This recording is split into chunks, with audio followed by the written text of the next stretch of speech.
You've called women you don't like fat pigs, dogs, slobs, and disgusting animals. Your Twitter account... Only Rosie O'Donnell. No,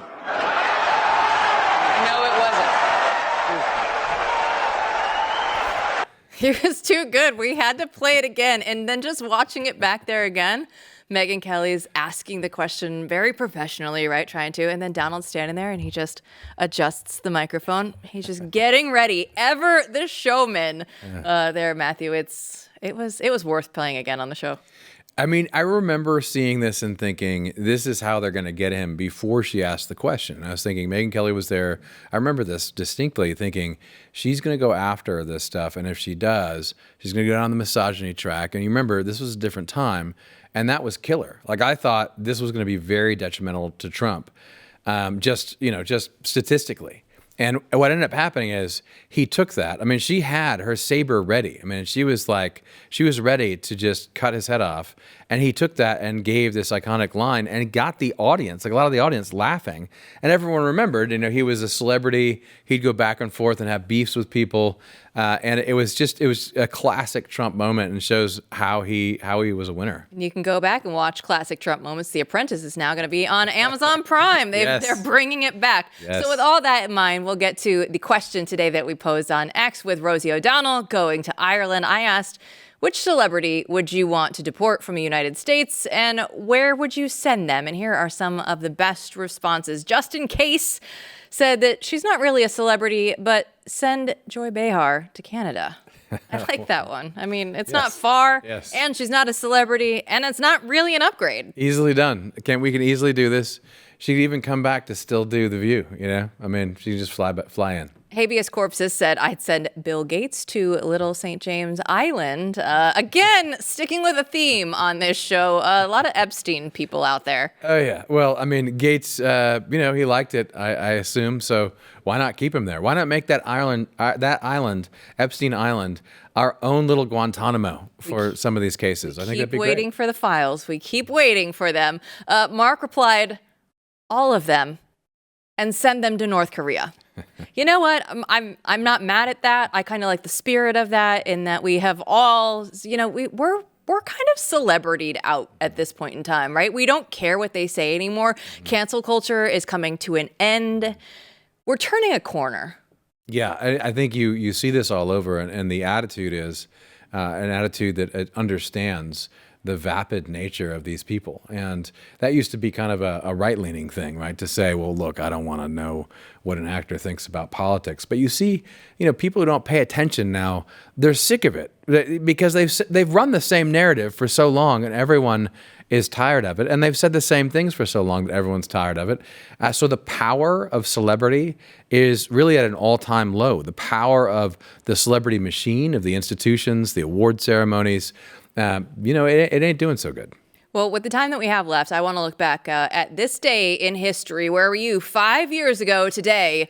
Because this is the day that everything shut down. COVID took over. It was a turning point for the country, Matthew. Yeah, I mean, we cannot forget, and that's my point today. We really cannot forget what happened when they shut everything down and the lessons that we might draw from it. But before we go to that, I mean, think about how the world has changed.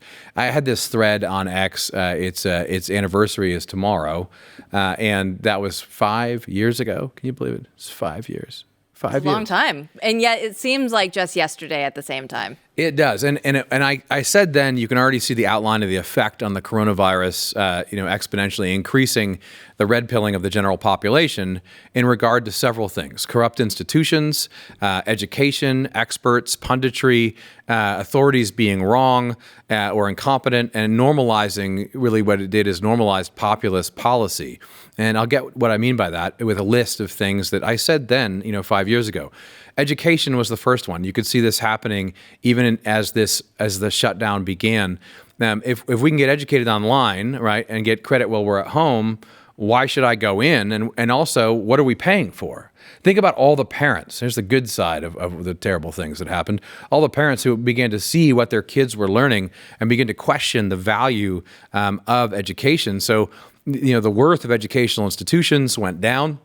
It was undermined, as I predicted then, and that trend has continued. The momentum has increased. Second, bullshit jobs. If you can do a job by working at home, why do you have to come into the office, right? Now, of course, a lot of people aren't doing their work. We want government workers to come back into the office, but it also put a question mark on the value of some of these jobs and what you're doing. You can see some people who just have to meet a quota say, why can't I stay with my family or move wherever I want, which everyone thinks now, as long as I, work in my overlord's fields and, till the amount of potatoes they want, I give them to them. Like, why can't I just move on? And that online work has exploded. We need to rein it back, in fact, in many cases, because of what's happened, but that's been normalized. Also, what can be done remotely will be. I mean, this trend has continued and won't go away, and it allowed people to start to question where they live and why. A lot of people were able to leave their coastal cities, right? Places where they looked around and said, I actually don't want to stay here, given how bad the policies are. And they were able to move because of remote work. So that is also a positive. Relationships. I think that people have started to rethink, right, life in the modern age, post-COVID and the lockdowns, because people began to realize dinner parties are important. Walking around the neighborhood, if God forbid, you lived in a place where you knew people, is really important. And people began to focus on the fact that they were so disconnected from everybody else. And you really recognize the value of those relationships and building them over time. Also, trade and economics, though, and globalization. This was a big one. Before the lockdowns and everything that happened with COVID, a lot of people were thinking, tariffs is kind of a bad idea. Globalized trade is good. That was the normal thing to say on the right. And when you lived in a time where you realized, we don't have supply chains here. If this shuts down, we can't make aspirin in America. And so those lockdowns made people rethink how the supply and global trade works. And that was very, very, very significant.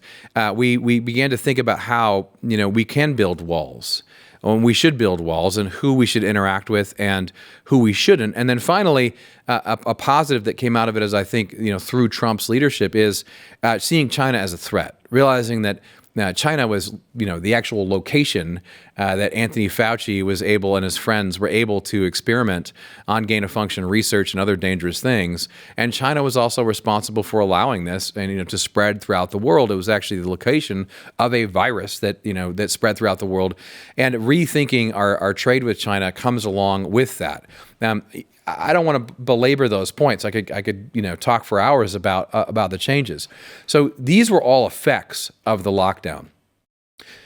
But the main thing that we should remember today on the 5-year anniversary of the shutdown is what a terrible mistake it was and how we need to make sure that nothing like that ever happens again. The fact that this occurred in America is something that no one is talking about enough today. And on the 5-year anniversary, we have to remember it because so many people want to just keep on going with their lives. They don't want to reconcile with the fact that they were bamboozled, they were tricked, they were lied to. And they especially don't want to reckon with the fact that they went along with it, right? People were saying to me, oh no, this is important. We have to do this. Granted, at the time, we didn't have all the facts, at hand. Granted, at the time, there was an argument to being careful when we didn't even know what this virus was. But basic and fundamental human rights and liberties, God-given rights, were taken away from millions of people, and we all let it happen. That cannot happen again. The ease with which large-scale institutions made it so you couldn't play with your children in a park, you couldn't go to the beach, asinine regulations that made no sense in any universe. We let all of that happen. It all happened to us. And that is something that all of us, whether we're fans of this network or not, need to continue to talk about and to remember so that it never, ever, ever happens again.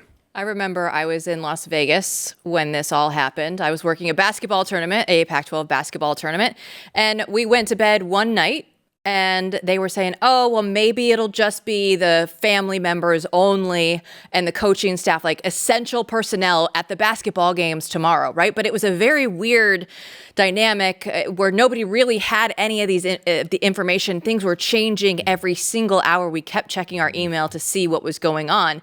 And then we woke up on this morning 5 years ago, and they said, everything's canceled. Everyone go home. This isn't happening. And we're like, what do you mean this isn't happening, right? And then in our minds at that point, we're like, well, March Madness, the NCAA tournament, of course we're going to have that though, right? Like we couldn't wrap our minds around how crazy the world was about to get. And for me, I'll never forget just waking up in that moment and going through and going, okay, I guess we have to get a flight home. So then you all go to the airport together and you're like, well, this is kind of weird because we're supposed to be avoiding, they're telling us we're supposed to avoid people. And now we're going to get on a flight back. And then I just went back to Arizona where I lived at the time. And one of my buddies was actually flying out of the airport at Arizona at the time. So we stopped, had a glass of wine together. And I was like, listen, if this is going to be the end of the world, we might as well enjoy it with a glass of wine first. And then what happened after that? You were just stuck at home? I was stuck at home. I went and got a ton of groceries because I'm paranoid because I work for Glenn Beck. And so I know that you have to go get food. I have my Patriot Supply, so I knew I wasn't going to die if anything, happened there. But I thought, okay, go out there, get the food, make sure you have everything. And little did I know, I already had COVID from a World Junior Hockey tournament that I had worked at the Czech Republic a few months earlier. So I wasn't even going to have a problem with that. I was already, basically one of patient zeros, strain A for sure for COVID. Yeah, well, I mean, and there's something I'd been following quite a bit just as an analyst. So I was early on to follow the whole thing. I was concerned with, China, how much it shut down. So I was concerned with the danger of it, actually. But even by the time I went to Home Depot to get the N95s, and this is before Fauci even told you to use them, just to make sure I had them, I noticed that they were already depleted, right? And of course, they were probably out soon after. So they watched Glenn Beck too. Yeah, there were multiple people. It is funny because it was right-leaning people, particularly in tech on the West Coast, who were paying a lot of attention to it, and then it turned. But the lesson here is when you think about the extent to which they ruined people's lives, they ruined the economy, they ruined so many businesses. How many businesses shut down? I mean, we knew a family that had a restaurant. It had to shut down because it just opened like a few weeks before. It's unconscionable. It is unconscionable. To the extent possible, people should still be punished. We can't let it go. It really is, because it's dangerous. It's a dangerous precedent. And we saw afterwards, Glenn Beck has been about this for years, and he's been saying since then, this was a model. This was a model for shutting things down in a sort of communist or totalitarian dictatorship setting up. They still want to do the same thing, and we cannot let them. And that's why, this network has shows about the cover-up, right? Matt Kibbe doing a great job with that. These episodes go into what really happened and how COVID started, et cetera. But it's the after effect. The fact that the entire country just let that happen. We haven't even talked about the churches, right? I mean, just seeing the churches just shut down, just fold. We can never let that happen again. No, but there are the silver linings that have come out of COVID. I wish it had never happened. But like you said, education, people saw what they were doing to the kids in school. You look at just the different, people have completely different jobs now, a different way of life. And that really did separate people. You're either in one camp and you're all friends now, or you know what, lions or sheep. That's basically where we are. That's why so many people moved afterwards. That's why I moved. That's why what the state freedom caucuses are doing is what we heard earlier, very important, because that it changed everything, and those predictions basically came true. The trends, and those trends are good, and we can use those moving forward.